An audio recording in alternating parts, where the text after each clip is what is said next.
A single act of kindness costs a struggling single mother her job. For offering a warm cup of coffee to a shivering old man who couldn't pay Jenna Riley was publicly humiliated and fired, cast out into the cold rain, with her world falling apart. She believed she had lost everything. But what she didn't know was that her simple, compassionate gesture had set in motion a chain of events that would unravel a web of deceit and change her life forever. The very next morning, a long black limousine would pull up to her doorstep, and the battle for her future would begin. The scent of burnt coffee and artificial vanilla syrup hung heavy in the air, a permanent fixture of the daily grind cafe. For Jenna Riley, it was the smell of survival.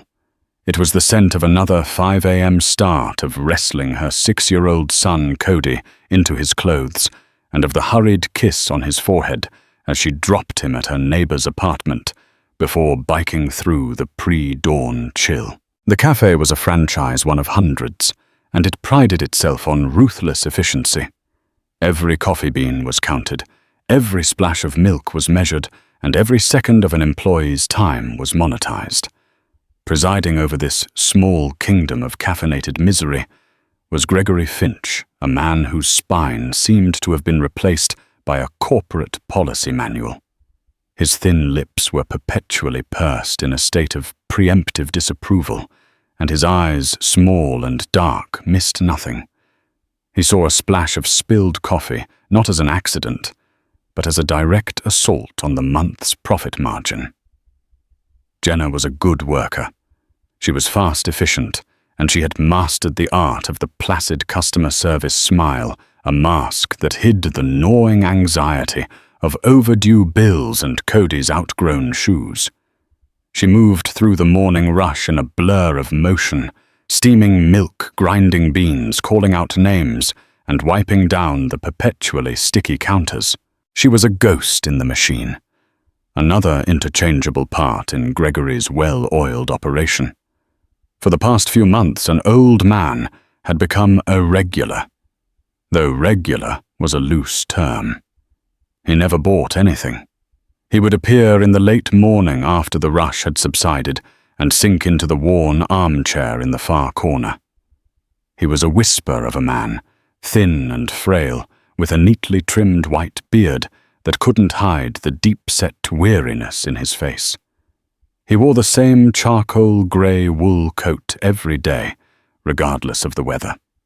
It was a good coat once, Jenna thought, but now the elbows were shiny with wear, and the hem was beginning to fray. He would just sit there for an hour, nursing a glass of tap water, staring out the window at the relentless hustle of the city. He never spoke to anyone, never caused a problem. The other staff, taking their cue from Gregory, ignored him or shot him looks of annoyance. To them, he was a loiterer, a non-customer, taking up valuable real estate. But Jenna saw something different. She saw the tremor in his hands as he lifted the glass of water. She saw the way his gaze would sometimes linger on a family, laughing at a nearby table, a flicker of profound sadness in his pale blue eyes. He reminded her of her grandfather in his final years, a man who had been full of stories and life reduced by time to a silent observer on the periphery of the world. She started making small gestures. When clearing a nearby table, she'd ask, "Are you doing okay, sir?" He would just nod, a ghost of a smile touching his lips. One day, she left a newspaper someone had abandoned on his table. He looked up at her, his eyes conveying a gratitude so immense it startled her. From then on, it became their silent ritual. Gregory noticed, of course. "Riley," he'd snapped one afternoon, his voice a low hiss. "Stop fraternizing with the vagrant. We are not a public library or a shelter. If he's not a paying customer, he is a liability. Your job is to sell coffee, not to run a charity." Jenna just nodded her jaw tight. "Yes, Mr. Finch." But she didn't stop. Her small kindnesses felt like a quiet rebellion, a tiny spark of humanity in the sterile, transactional world of the daily grind. It was the only part of her job that didn't feel like it was slowly draining the life from her. She needed that spark as much as she needed the meager paycheck that barely kept her and Cody afloat. The third Thursday of October arrived with a vengeance. A biting, sleet-filled rain lashed against the large windows of the daily grind, painting the world outside in blurry, miserable shades of grey. The cafe's heating system was struggling against the cold, and a damp chill seemed to seep in through the very walls. Jenna, having biked through the downpour, could still feel the cold in her bones hours into her shift. The lunch rush was brutal. Customers, miserable from the weather, were short-tempered and demanding. Gregory Finch was in rare form, stalking behind the counter, like a predator pointing out a misaligned stack of napkins here, a fingerprint on the espresso machine there. His presence was a constant oppressive weight, making everyone's hands clench and their smiles tighten. It was around 2 in the afternoon when the old man came in. He looked worse than Jenna had ever seen him. His worn wool coat was soaked through, plastered to his thin frame. He was shivering violently, a constant, uncontrollable tremor that shook his entire body. His face was ashen, and his pale blue eyes seemed lost in a fog of cold and exhaustion. He shuffled to his usual corner and collapsed into the armchair, his breath coming in ragged, shallow puffs. Jenna watched him from behind the counter, her heart clenching. He wasn't just old and lonely today. He looked genuinely unwell. He huddled in the chair, trying to chafe some warmth back into his hands, but it was a useless effort. The cafe was momentarily quiet. Gregory was in his small office, likely counting the morning's receipts with religious fervor. The other barista, a college kid named Ben, was restocking syrups, oblivious. Jenna felt a powerful, undeniable urge to do something. Policy profit margins and Gregory's wrath all faded into the background, replaced by a simple, profound human impulse. She waited for a moment when no customers were at the counter. A fresh pot of the house blend had just finished brewing its rich aroma, a stark contrast to the damp cold. Gregory had a strict rule: any coffee not sold within 20 minutes was to be poured down the drain. It was waste, but it maintained a standard of freshness. This pot had about 5 minutes left on its timer. Her hands moved before her brain could argue. She took a clean ceramic mug, not one of the paper-to-go cups, and filled it with the steaming black coffee. Placing it on a small saucer with a couple of sugar packets and a spoon, she walked out from behind the counter. Her footsteps were quiet on the tiled floor. When she reached the corner, the old man didn't seem to notice her at first. His eyes were closed, his head leaning back against the chair. "Sir," she said softly. His eyes fluttered open. They were unfocused for a moment, then they found her. She held out the mug. "I thought you could use this," she whispered. "It's on the house. Please drink it before it gets cold." For a long moment, he just stared at the mug, then at her face. A complex storm of emotions seemed to pass through his eyes: confusion, suspicion, and then a dawning, heart-wrenching gratitude. His trembling hands reached out and closed around the warm ceramic. The simple heat seemed to steady him. He brought the mug to his lips with a shaking motion and took a slow, deep sip. A hint of color returned to his cheeks. He looked at her, his eyes now clear and focused. He opened his mouth to speak, but no words came out. Instead, A single tear traced a path down his weathered cheek. He simply nodded a gesture that conveyed more than 1,000 words. Jenna's heart ached. She gave him a small, genuine smile and turned to walk back to the counter, feeling a warmth spread through her chest that had nothing to do with the cafe's faulty heating. "What in God's name do you think you're doing?" "Riley." The voice was cold, sharp, and cut through the quiet cafe like a shard of glass. Gregory Finch stood by the end of the counter, his arms crossed his face, a mask of incandescent fury. He had seen the entire exchange. "Mr. Finch," Jenna started, her voice faltering. "Don't you, Mr. Finch me," he snarled, keeping his voice low but venomous, so the few remaining customers wouldn't fully overhear. "Did you run a transaction for that product?" "No, but it was from the pot we were about to throw out.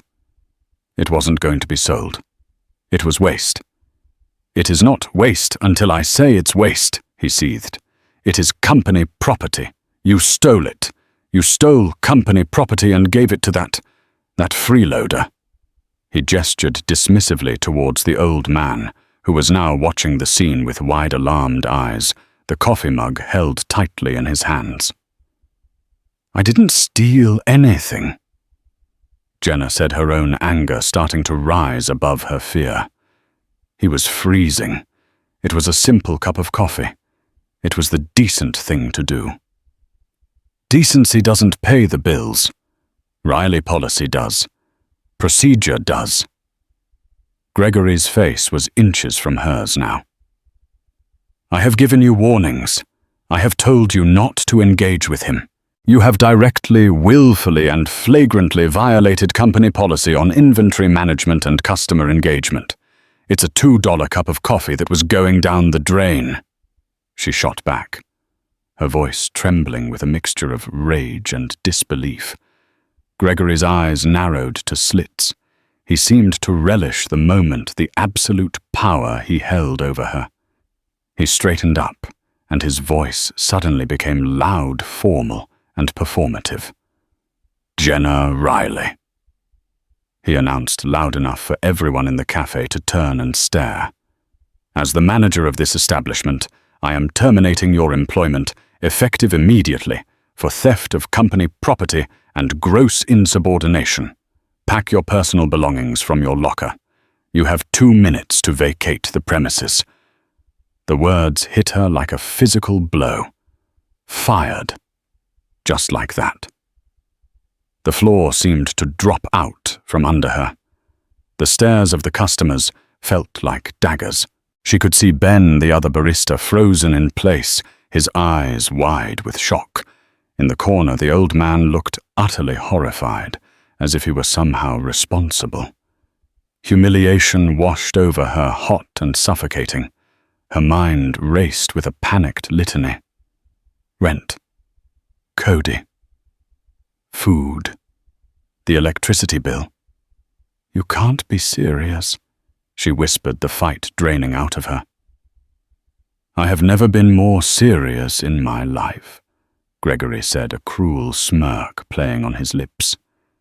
"Your final paycheck will be mailed to you. Now get out." He turned his back on her, dismissing her as if she were nothing more than a spilled drink to be mopped up. Numbly, Jenna walked to the staff room in the back, her body moving on autopilot. She grabbed her worn purse and the thin jacket from her locker. She could feel the tears welling, but she refused to let Gregory see her cry. She walked back out, head held high, refusing to look at anyone. But as she reached the door, her eyes involuntarily flicked to the corner. The old man was on his feet, his face etched with distress. He took a hesitant step towards her, opening his mouth, as if to protest, to say something. Jenna just gave a tiny, almost imperceptible shake of her head. It wasn't his fault. Then she pushed the door open and stepped out into the freezing rain, the sound of the cafe's bell tinkling softly behind her, signaling an end. she never saw coming. The cold rain was a merciless shock, instantly soaking her thin jacket and plastering her hair to her scalp. Just minutes before, she had been in the relative warmth of the cafe, a place of employment, a source of a steady if meager income.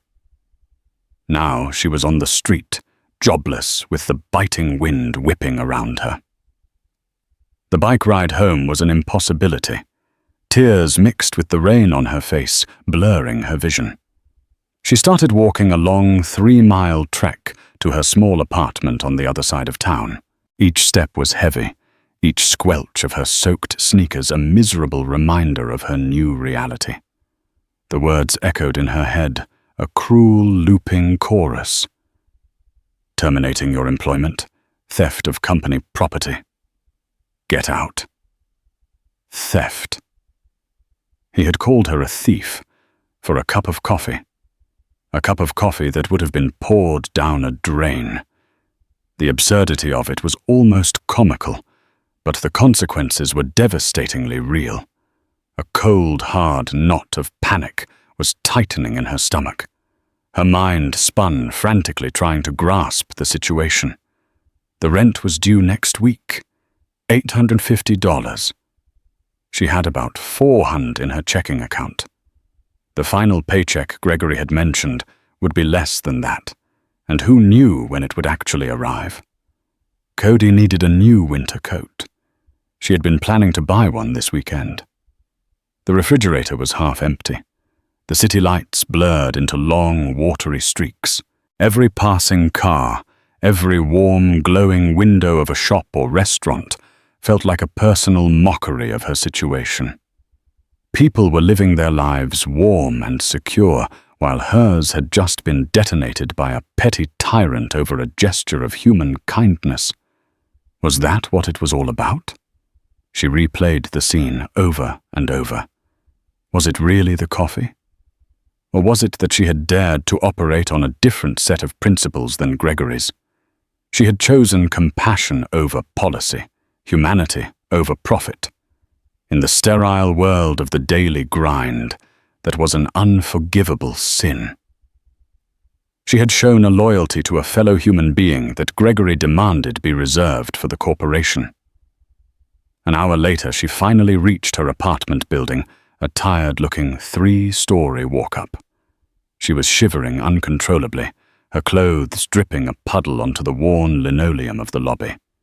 She trudged up the 2 flights of stairs, her legs aching, her spirit feeling utterly crushed. She quietly let herself into the apartment she shared with Cody. Her neighbor, Mrs. Gable, a kindly widow who watched Cody for a pittance, was sitting on the sofa helping him with a drawing. "Jenna, dear, you're home so early," Mrs. Gable said, her cheerful tone dying as she took in Jenna's drenched and miserable appearance.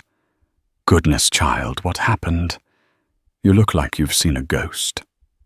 Cody ran to her, wrapping his arms around her wet legs. "Mummy, you're all wet." Jenna forced a smile that felt like it would crack her face. She hugged her son tightly, burying her face in his hair, trying to draw strength from him. "It's okay, sweetie. Mummy just got caught in the rain." She couldn't bring herself to tell them the truth. Not yet. The shame was too raw. After Mrs. Gable left, Jenna peeled off her wet clothes and took a hot shower, hoping it would wash away the chill and the humiliation. But as she stood under the steaming water, the tears she had held back finally came hot and silent, mingling with the spray. Later that evening, as Cody slept soundly in his small room, Jenna sat at their tiny kitchen table. The unpaid bills spread out before her like a tarot reading of a bleak future. The panic was no longer a knot. It was a living, breathing monster with its claws wrapped around her throat. She opened her laptop, the screen a harsh glare in the dim light. Job search websites, barista, waitress, cashier, minimum wage. each listing blurred into the next. Most required online applications, lengthy forms that would be swallowed by algorithms.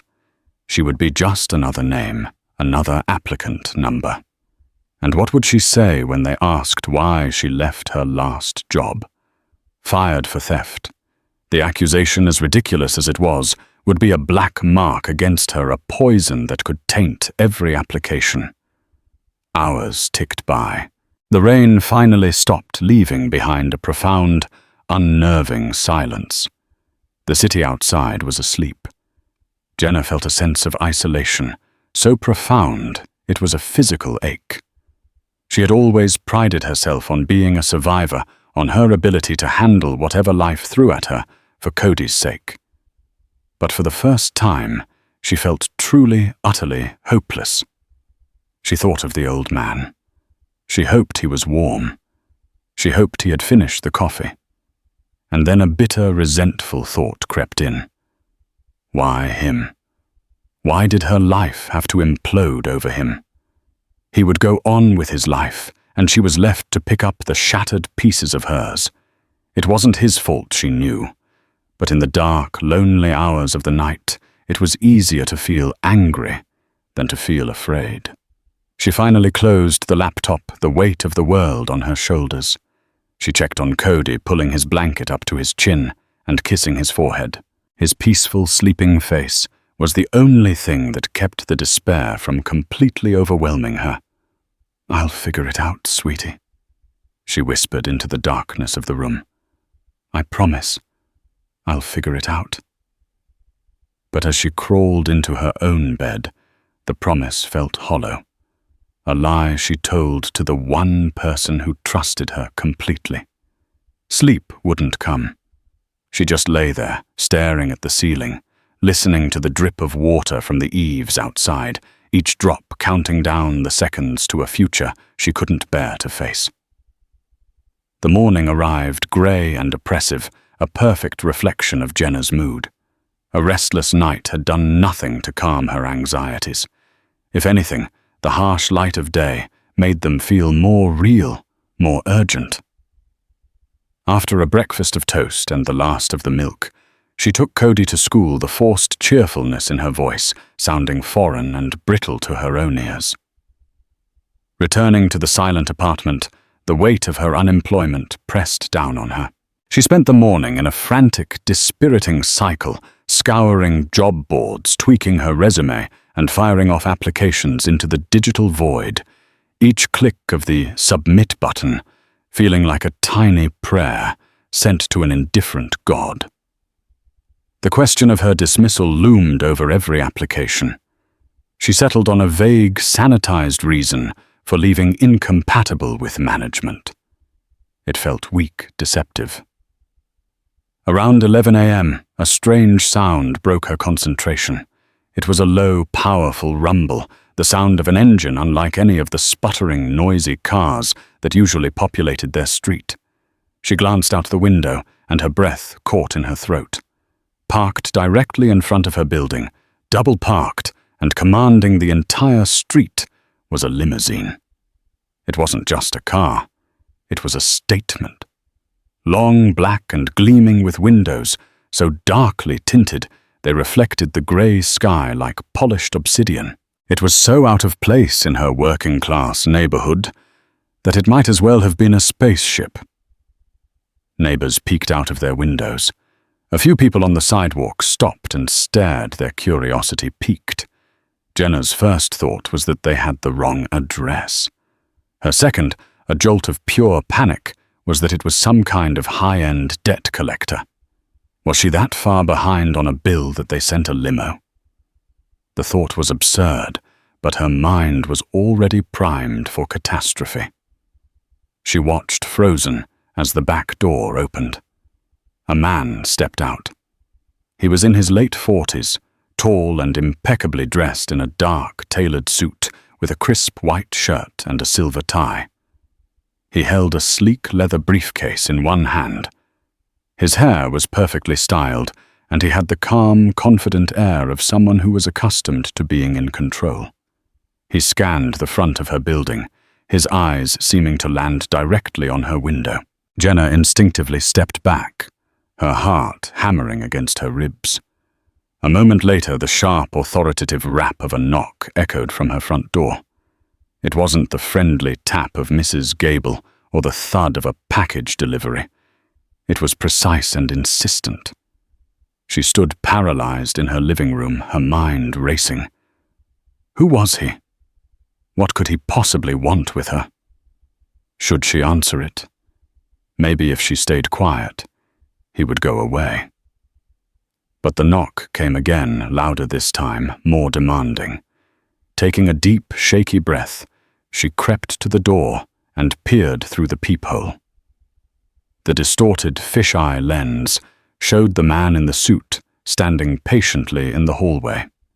He wasn't going anywhere. Her hand trembled as she unlatched the deadbolt. She opened the door just a crack, leaving the security chain in place. "Can I help you?" she asked, her voice barely a whisper. The man's expression was professional, not unkind. "Are you Miss Jenna Riley?" he asked, his voice smooth and measured. "Yes, my name is Benjamin Carter. I'm an attorney." He held up a business card. Even from a distance, she could see the expensive embossed lettering. "I represent a client who has asked me to speak with you. May I come in for a moment?" An attorney. Jenna's mind went blank. The panic returned tenfold. Was she being sued? Was the daily grind suing her for the stolen coffee? Was Gregory Finch pressing charges? It seemed insane, but then so did getting fired in the first place. I don't understand. I can't afford a lawyer. I haven't done anything." "You are not in any trouble, Ms. Riley, I assure you," Mr. Carter said calmly, seeming to read the fear on her face. "Quite the opposite. My client has a business proposition for you. It concerns the events of yesterday at the Daily Grind Cafe." Jenna stared at him bewildered. A business proposition?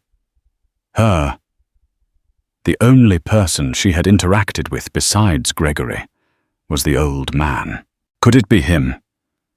But how could a man who couldn't afford a cup of coffee possibly afford a high-powered lawyer and a limousine? It made no sense. "I'm sorry." "I'm very confused," she stammered. "I understand completely," the lawyer replied with practiced patience. "It would be much easier to explain if you would be willing to accompany me. My client would like to meet with you in person. He is waiting for us. Accompany you. We're back to the Daily Grind Cafe," he said. The suggestion was so bizarre, so utterly unthinkable, that Jenna almost laughed. Go back to the scene of her humiliation, the place she had been so unceremoniously ejected from less than 24 hours ago. Absolutely not. Why would I ever go back there? "Because, Ms. Riley," Mr. Carter said, his gaze steady and serious, "my client believes a grave injustice has been done, and he is in a unique position to rectify it. I can promise you it will be very much worth your while." He slid his business card through the crack in the door. It landed softly on the floor. "My client is a very private man, but he is also a very determined one. We will wait in the car for 10 minutes. If you decide to come, we can resolve this today. If not, I will respect your decision, but you may be walking away from a significant opportunity." With that, he turned and walked back down the hallway. Jenna watched through the peephole as he descended the stairs and got back into the limousine. She stood there, her mind a whirlwind of confusion, fear, and a tiny flickering spark of curiosity. Every instinct screamed at her to lock the door and hide. It had to be a trick, a cruel joke, or some kind of scam. But then she looked at the expensive mud on her floor. She looked at the bills on her kitchen table. she thought of Cody's future. What was the worst that could happen? More humiliation. She had already hit rock bottom. And what if by some 1,000,000-to-1 chance this was real? What if this impeccably dressed lawyer was her only way out of the hole she was in? With a surge of adrenaline-fueled resolve, she kicked off the security chain.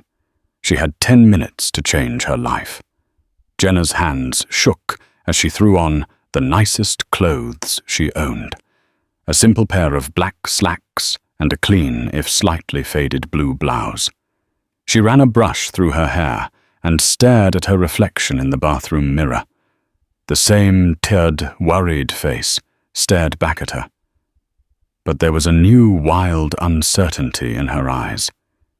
This was either the smartest or the most foolish decision of her life. Walking out of the building and towards the waiting limousine felt surreal. The few neighbors still watching stared openly, now their expressions a mixture of awe and suspicion. Mr. Carter stepped out and opened the rear door for her with a polite nod. The interior of the car was like another world. The scent of rich leather and polished wood filled the air. The seats were plush and deep, and the cabin was so silent that the noise of the city completely vanished. It was the kind of opulent luxury Jenna had only ever seen in movies. The ride was short and conducted in a tense silence. Mr. Carter sat opposite her, occasionally glancing at his phone, but he offered no further information. Jenna's mind raced with possibilities, each one more unlikely than the last. Who was this mysterious client? Was it a witness from the cafe? A disgruntled former employee of Gregory's? The old man still seemed like the most logical connection, but the logistics were impossible. As they turned the final corner, her stomach lurched. There it was. The Daily Grind Cafe. But the scene was different. Parked in front of it was another identical black limousine. Standing on the sidewalk next to the second limo were two figures. One was a sharp-looking woman in a business suit holding a tablet. The other made Jenna's heart stop. It was the old man. But it wasn't. He was wearing the same charcoal grey wool coat, but it was now draped over the shoulders of the woman beside him. Underneath, he was dressed in a perfectly tailored dark grey suit that fit his frame with an understated elegance. His white hair and beard were still neatly trimmed, but he stood taller, straighter, his previous air of frail vulnerability completely gone. In its place was an aura of quiet, unshakable authority. He looked from the cafe to their approaching car, his pale blue eyes clear, intelligent, and piercing. The transformation was so staggering that Jenna felt a wave of dizziness. Her lawyer, Mr. Carter, seemed to notice her shock. "Allow me to formally introduce you to my client, Ms. Riley," he said, his voice calm as their limousine glided to a stop behind the first. Mr. Arthur Peterson. The name meant nothing to her. But as Mr. Carter opened her door, and she stepped out onto the sidewalk, she knew her life was irrevocably tipping on its axis. Arthur Peterson met her gaze. There was no trace of the vacant, weary man from the cafe. His eyes held a deep sadness, but also a profound strength and a hint of a gentle smile. "Miss Riley," he said, his voice a low, resonant baritone that was nothing like the silence she was used to from him. "Thank you for coming. I apologize for the theatricality of all this, but I felt a certain statement was necessary. Please allow me to introduce my lead counsel, Jessica Davies." He gestured to the woman beside him, who gave Jenna a brief, professional smile. Jenna couldn't speak. She could only stare, her mind struggling to reconcile the shivering, destitute man from yesterday with the powerful, composed figure standing before her. I don't understand," she finally managed to say. Who are you?" A flicker of the familiar sadness crossed his face. "I am a man who has recently discovered he has far too much money and far too little of what truly matters," he said cryptically. He then turned his gaze to the front of the cafe. "Peterson Holdings owns this building, Ms. Riley, along with most of the other real estate on this block." Jenna's jaw dropped. Peterson Holdings. She had seen the name on plaques in the lobbies of downtown skyscrapers. They were one of the largest real estate and investment firms in the country, and Arthur Peterson continued his voice, hardening slightly through a series of subsidiary corporations and investment portfolios. Peterson Holdings is also the majority shareholder of the parent company that owns the entire Daily Grind franchise. The world tilted. Jenna gripped the car door for support. He didn't just own the building. He owned the whole thing. The coffee, the cups, the counters, the uniforms. He owned Gregory Finch's job. He owned the job she had just been fired from. For the past 6 months since my wife passed away. Mr. Peterson said, his voice softening again, as he looked at Jenna with an unnerving intensity. I have been revisiting the places that mattered to her. Simple places. A park bench, a library, this very coffee shop. She loved their silly vanilla lattes. I've been doing so without the usual trappings of my life. I wanted to see the world as she saw it. I wanted to see if the kindness and decency she always believed in still existed. He took a step closer. Most of the time I found nothing but indifference. People see an old man in a worn coat, and they look right through him. They see a liability, not a person. He paused, and his eyes held hers. Until yesterday. Yesterday you saw a human being who was cold and in need. You sacrificed your own security for a simple act of compassion, an act my wife would have cherished. Tears welled in Jenna's eyes as the full weight of the situation crashed down upon her. This was real, all of it. And for that act, Arthur Peterson finished his voice, now turning to cold steel as he looked past her towards the front door of the cafe. You were punished. That is an outcome I find entirely unacceptable. Shall we go inside? I believe Mr. Finch is about to have a very educational morning. The bell above the door of the Daily Grind cafe tinkled the same sound that had signaled Jenna's miserable exit the day before. This time it announced an arrival that would shatter the cafe's mundane morning routine. Gregory Finch was behind the counter, berating a new trainee for putting too much foam on a cappuccino. He looked up annoyed by the interruption, and his face went through a rapid series of transformations.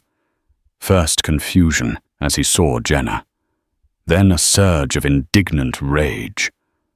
Finally, utter paralyzing shock as he registered the two impeccably dressed lawyers and the imposing figure of Arthur Peterson flanking her. Celia, what is the meaning of this? He sputtered, his voice cracking. I told you to vacate the premises. You are trespassing. I'm calling security. That won't be necessary. Mr. Finch, Benjamin Carter, said, his voice cutting through the air with the sharp authority of a judge's gavel. The few customers in the cafe fell silent, sensing the unfolding drama.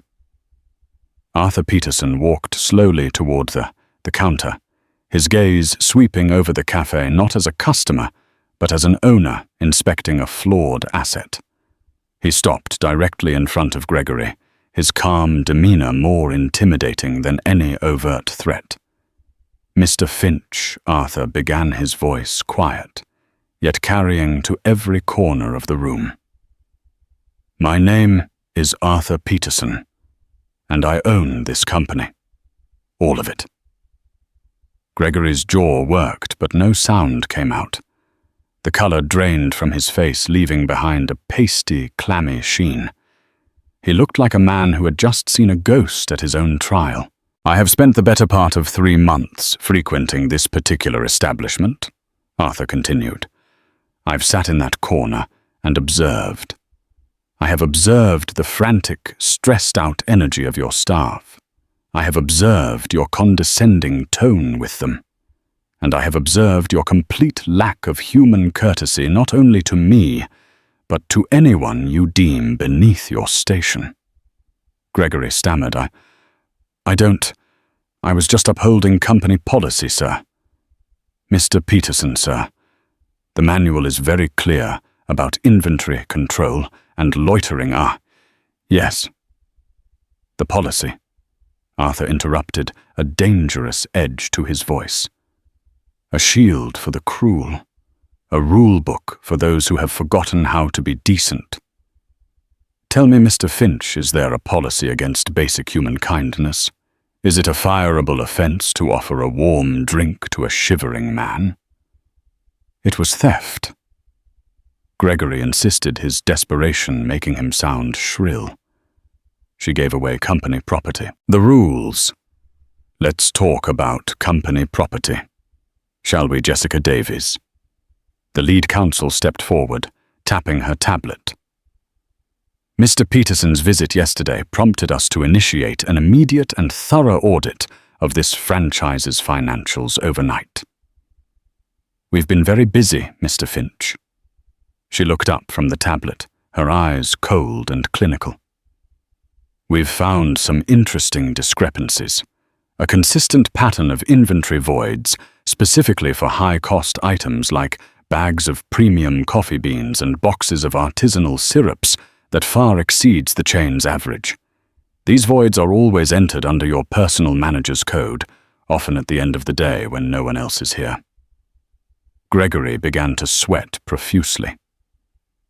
That's for spoilage." "Damaged goods, it's all accounted for." "Is it?" Ms. Davies continued, relentless. "Because our preliminary investigation suggests that these spoiled goods have a habit of ending up for sale on online marketplaces. It seems while you were terrorizing your staff over a $2 cup of coffee, you've been systematically skimming thousands of dollars worth of inventory for months." The final nail was hammered into Gregory's coffin. His blustering facade crumbled completely, replaced by pure, undisguised terror. He looked from the lawyer's tablet to Arthur Peterson's unyielding face. There was no escape. "This is a mistake, a misunderstanding," he whispered, clutching the edge of the counter. "No, Arthur," said his voice low and final. "The mistake was mine for allowing a culture in my company where a man like you could thrive and a woman like Ms. Riley could be punished. That mistake is being corrected starting now." He turned to Mr. Carter. "Benjamin, please inform corporate security that Mr. Finch's employment is terminated effective immediately. Have them escort him off the premises, and please coordinate with the district attorney's office. I imagine they will be very interested in Ms. Davies's audit." Gregory Finch looked at Jenna, his eyes filled with a desperate, pleading hatred. He had been so powerful, so untouchable just yesterday. Now he was ruined, exposed by the very person he had sought to crush. He opened his mouth perhaps to curse at her, but no words came. Security officers who had been waiting discreetly outside entered the cafe and flanked him. Silently, they led the trembling, defeated manager away. The cafe was deathly quiet.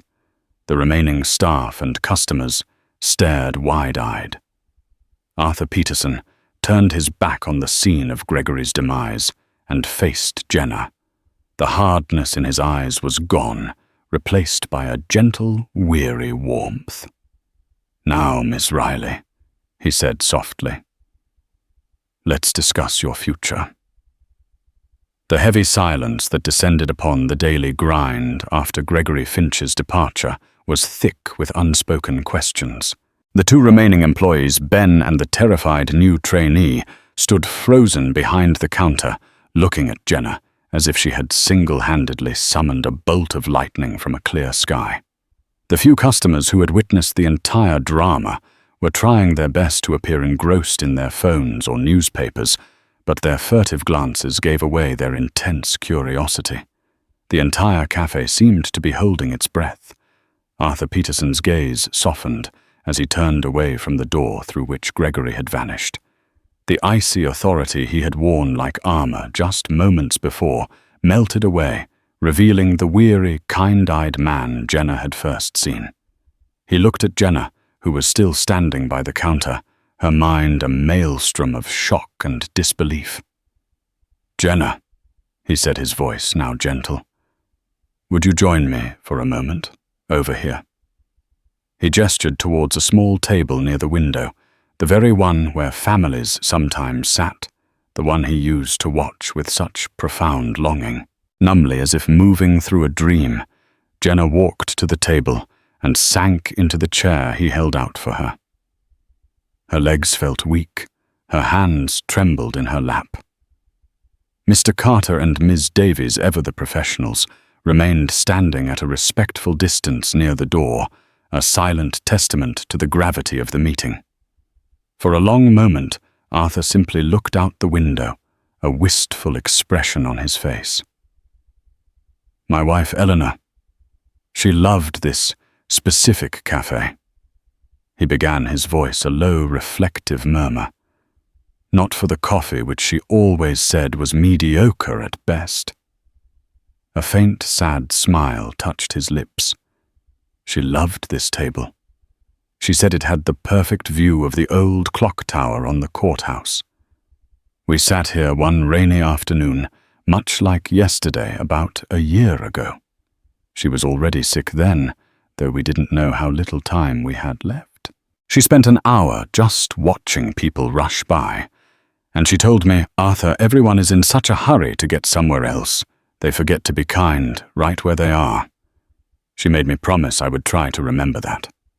He turned his gaze back to Jenna, his pale blue eyes holding a deep, resonant emotion.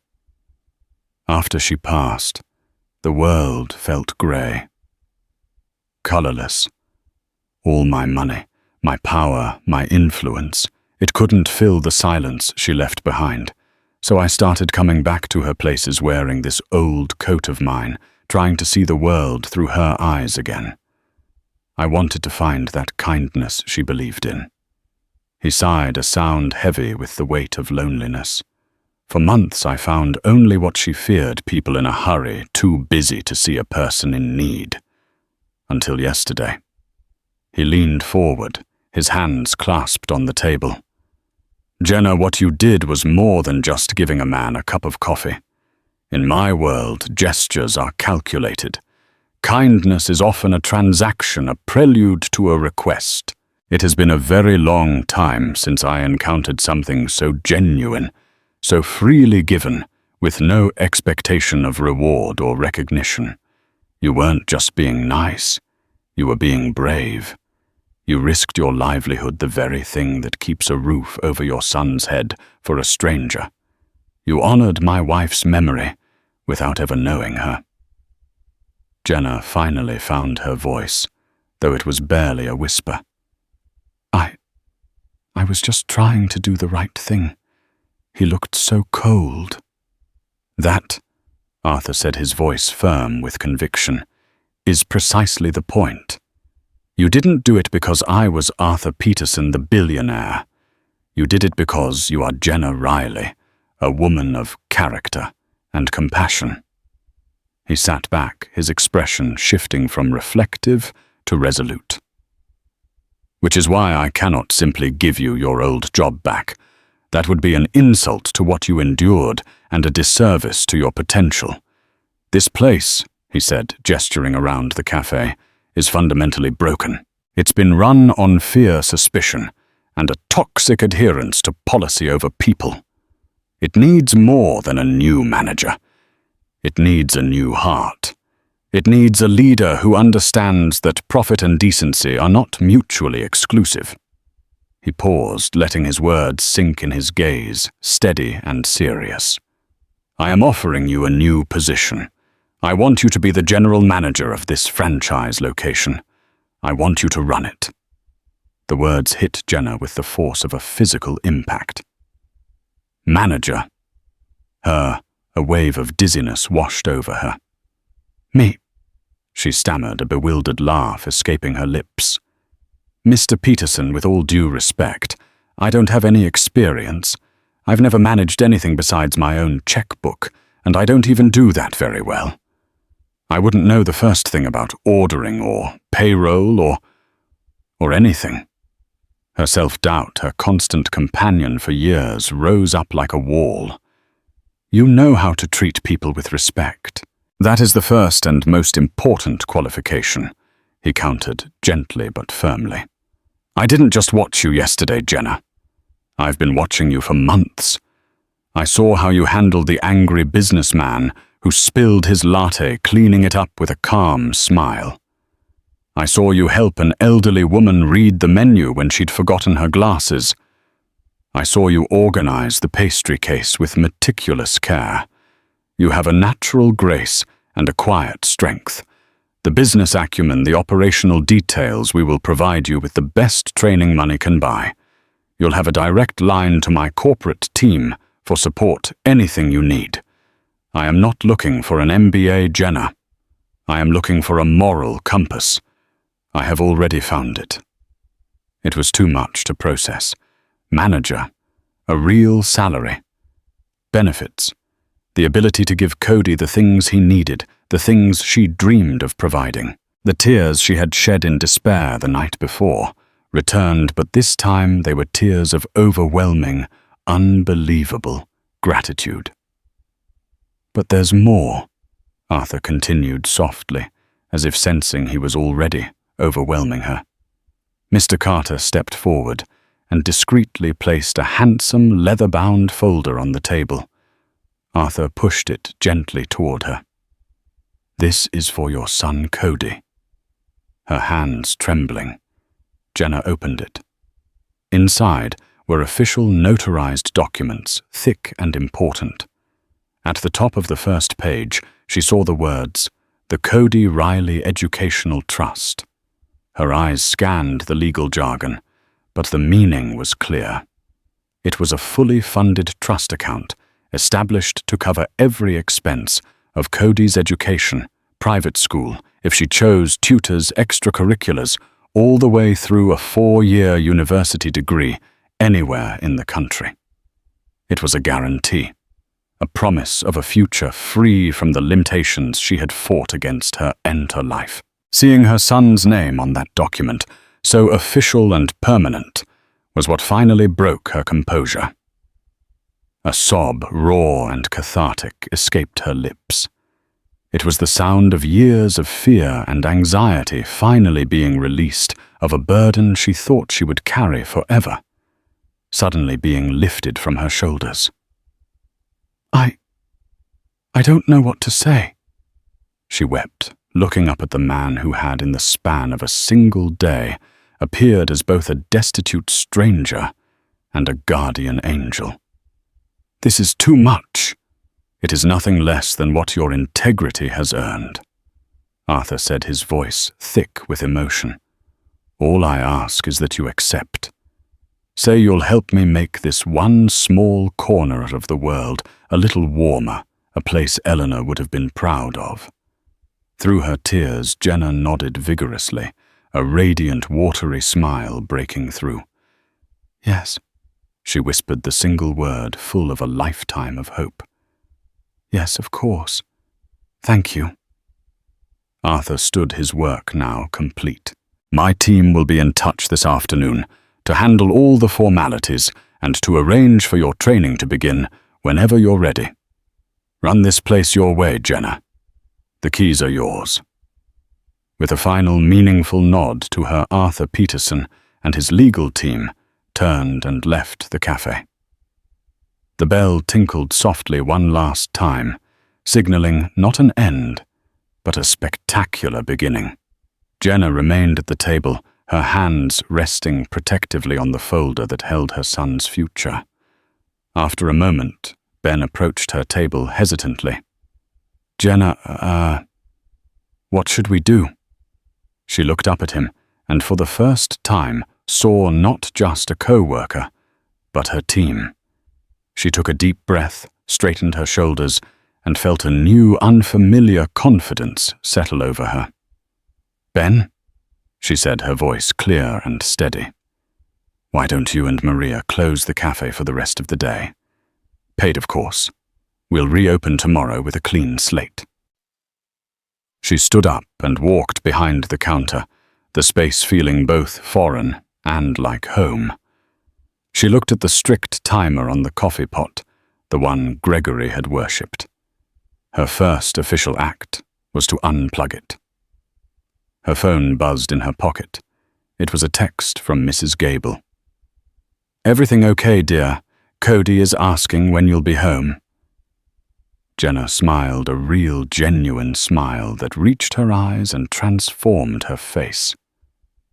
She typed back a reply, her fingers flying across the screen, each word a promise. "Everything is more than okay. Tell Cody that Mommy's coming home soon, and we're stopping for a new winter coat on the way, the best one in the store." She hit send, and as she looked out the window of her cafe at the city that had once seemed so cold and unforgiving, she didn't feel small or scared anymore. She felt like she finally belonged.